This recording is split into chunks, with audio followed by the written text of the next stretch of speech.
കൂടൽ police സ്റ്റേഷനിൽ നടന്നത് പൈശാചികമായ മനുഷ്യാവകാശ ലംഘനമാണ്.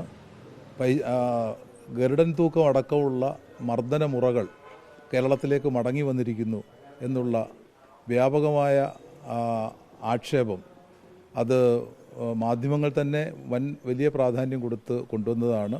മർദ്ദനമേറ്റ കുട്ടി മാത്രമല്ല, അവരോടൊപ്പമുള്ള കുട്ടികൾ, ചെറുപ്പക്കാർ, അവരെല്ലാം കടുത്ത മാനസിക ആഘാതം ഇന്ന് നേരിട്ടുകൊണ്ടിരിക്കുകയാണ്. ഈ ഗവൺമെൻറ് വന്ന ശേഷം പോലീസിൻ്റെ നയം എന്തായിരിക്കും എന്നതിൻ്റെ ഒരു തെളിവ് കൂടിയാണ് കൂടൽ പോലീസ് സ്റ്റേഷനിൽ വ്യാജ പരാതിയുടെ മറവിൽ നിരപരാധികളായ ചെറുപ്പക്കാർക്കും വിദ്യാർത്ഥികൾക്കും ക്രൂരമായ മർദ്ദനമേൽക്കേണ്ടി വന്നത്.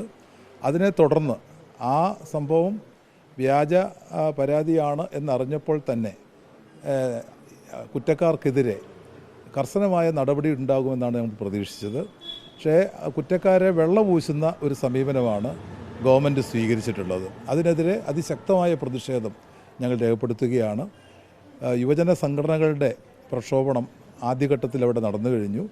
ഇതിൽ കുറ്റക്കാരെ കുറ്റം ചെയ്ത ആ ഗുരുതരമായ സാഹചര്യം പരിഗണിച്ച് നടപടി എടുക്കുന്നില്ല എന്നുണ്ടെങ്കിൽ അവരെ സർവീസിൽ നിന്ന് മാറ്റി നിർത്തുക മാത്രമല്ല, അവർ സർവീസിൽ തുടരാൻ യോഗ്യതയുള്ളവരാണോ എന്ന് പോലും പരിശോധിക്കേണ്ട ഒരു സന്ദർഭമാണ്. അതുകൊണ്ട് കർശനമായ നടപടികൾ അടിയന്തരമായിട്ട് ഉണ്ടാകണം.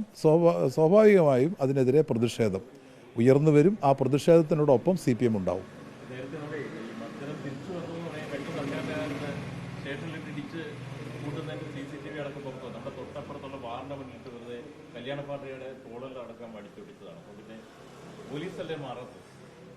അല്ല, പോലീസുകാർക്കിടയിൽ നല്ല പോലീസുകാരുമുണ്ട്, കുറ്റവാളികളുമുണ്ട്.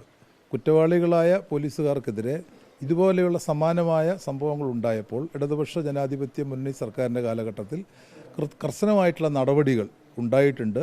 നിരവധി പോലീസുകാരെ സർവീസിൽ നിന്ന് പിരിച്ചു വിട്ടുകൊണ്ട് തന്നെ കേരളത്തിനു മാത്രമല്ല രാജ്യത്തിനാകെ മാതൃകയായ നടപടികളാണ് LDF സർക്കാർ സ്വീകരിച്ചിട്ടുള്ളത്.